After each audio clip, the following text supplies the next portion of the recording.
Binabangka na rin ang ilang bahagi ng Quezon City na inaabot ng hanggang dibdib na baha. At nang humupa ang tubig, sandamakmak na basura naman ang naiwan. Saka tumambad ang isa sa mga dahilan kung bakit bahain ang lugar na ito.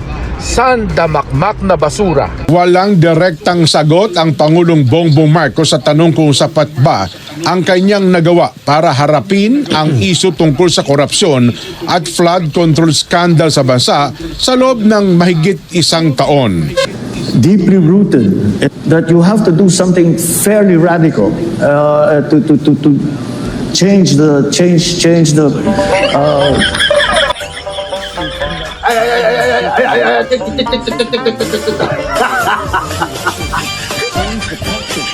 Anyari.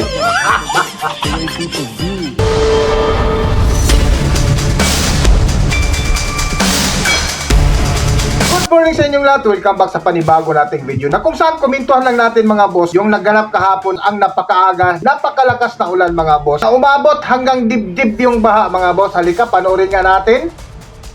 Binabangka na rin ang ilang bahagi ng Quezon City na inaabot ng hanggang dibdib. Binabangka na. Binabangka na mga boss. So take note mga boss ha. So dito sa Metro Manila mga boss, ayon sa report, umabot ng 107 billion ang ginastos dito sa flood control mga boss. Simula 2022, 2023, 2024 hanggang 2025 mga boss. Umabot ng 107 billion mga boss, tapos ito pa rin ang naging resulta. So halika, ituloy lang natin. Inaabot ng hanggang dibdib na baha. At nang humupa ang tubig, sandamakmak na basura naman ang naiwan. Kung saan tinutukan live ni Mark Salazar. Mark! Hindi na siguro mawawala ang baha dito sa G. Araneta Avenue sa Quezon City tuwing umuulan. Alam mo, tiningnan na lang namin dito kanina ay kung gaano kabilis huhupa ang baha. Total, ginastosan natin ng mahigit kalahating bilyong piso ang improvement ng drainage system sa lugar na ito.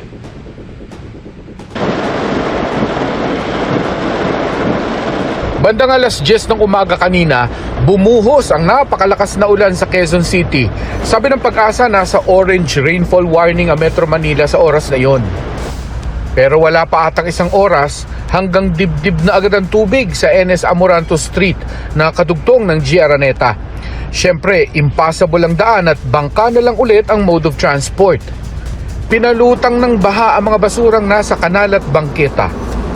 Dahil hindi na bago, alam na ng mga taga rito ang gagawin para tuloy pa rin ang buhay. Gaya ng mga empleyadong may baon ng garbage bag, panglusong sa baha. Ito naman ang improvement ng G. Araneta. Wala rin isang oras ang baha, humupa na. Saka tumambad ang isa sa mga dahilan kung bakit bahain ang lugar na ito. Sandamakmak na basura. Nakita nyo yung obstruction na yan sa daluyan ng tubig baha? Yung basura na yan?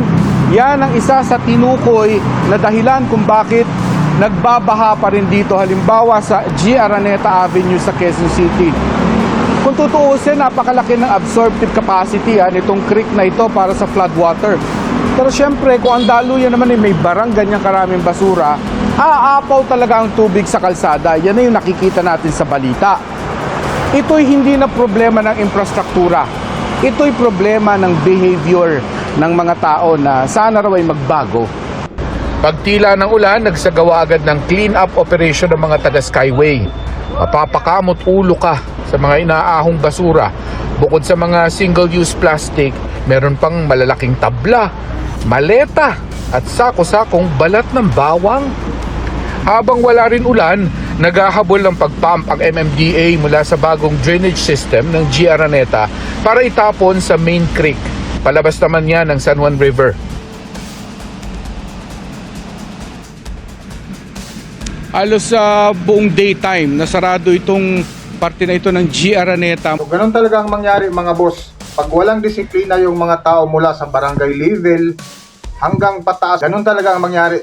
Ang mga basura, kalat na kalat. Ayan, biruin mo yan oh. Wala pa atang isang oras yung ulan tapos ganyan na yung karami yung basura na natambak mga boss. Grabe. Oh, ito pa. Si Pangulong Ferdinand Marcos Jr. Halika, panoorin natin. Walang direktang sagot ang Pangulong Wala daw direktang sagot ang Pangulong Ferdinand Marcos Jr. Ano kaya ito mga boss? Pakinggan nga natin. Walang direktang sagot ang Pangulong Bongbong Marcos sa tanong kung sapat ba ang kanyang nagawa para harapin ang isyu tungkol sa korupsyon at flood control scandal sa bansa sa loob ng mahigit isang taon. Ibabalita po yan ni Hartad Molina. Hartad? Mahigit isang taon matapos ipangako ni Pangulong Ferdinand Marcos Jr. na tututukan ang flood control scandal at ang malalim na problema So ayan mga boss, sa loob ng mahigit 1.5 taon ng investigasyon dito sa flood control mga boss, tanong ko sa inyo, may resulta ba? May magandang resulta ba? Kung alam ng Pangulo kung sino at kung ano ang ginagawa nila, wala talagang maging resulta. ng korupsyon, hiningan siya ng direktang sagot. Sapat na ba ang kanyang nagawa sa mahigit 12 buwan at ano ang mga konkretong sistema na dapat makita ng mga Pilipino bago matapos ang kanyang termino? About a year ago, you pledged to tackle a flood control scandal that has shown a very, very harsh spotlight on the Philippines' issues with endemic corruption. Do you believe you've personally done enough to confront that issue in the 12 and a half months since that speech? And what concrete, measurable systems do you think Filipinos can expect to be in place before the end of your term that tackle those issues? Pero sa halip na direktang isa-isahin ang mga sistemang hinihingi, ganito ang sagot ni PBBM. Already in place. Many of those measures are already in place in terms of the transparency that we have. Mula sa konkretong sistema, tumungo ang sagot sa mga kasong naihain, mga nakulong at mga patuloy na investigasyon. Well, first of all, let's say those in terms of accountability. Let's take that first, because that has gained the most interest amongst the public. In that cases have been filed. People are already. Biglang lumiko dito yung Pangulo. Iniba yung sagot doon sa tanong ng ibang lahi mga boss. Already have been put behind bars.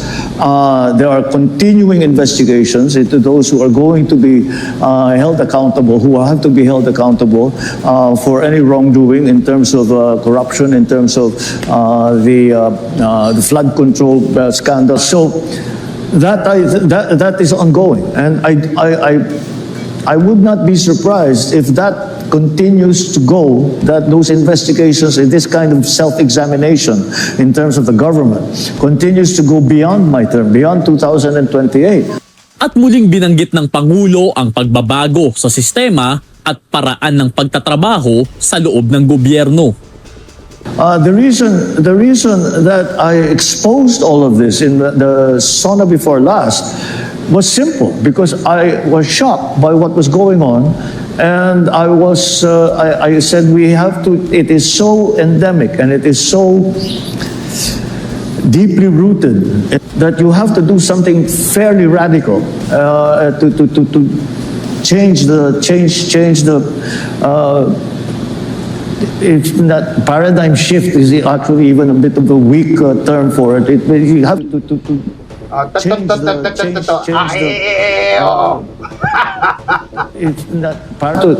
change the culture, change the thinking of the way people view their positions in government, and that is what we are trying to do. So tingnan mo yung nasa harap ni Pangulong Ferdinand Marcos Jr. Palingon-lingon dahil hindi na naintindihan kung ano yung pinagsasabi ng Pangulo. Pero sa tanong kung sapat na ba ang nagawa at ano ang mga konkretong sistemang dapat makita bago matapos ang kanyang termino, hindi na isa-isa ang mga tiyak na hakbang o resultang tinatanong. Ay nako, Diyos ko. Anong asahan mo dito? Biro mo, 4 years na mga boss. 4 years na mga boss. Hanggang ngayon wala pang nakita kung anong positibong action dito ng Pangulo. 2 years na lang yung natira ha? Kaya wag mo nang asahan yan.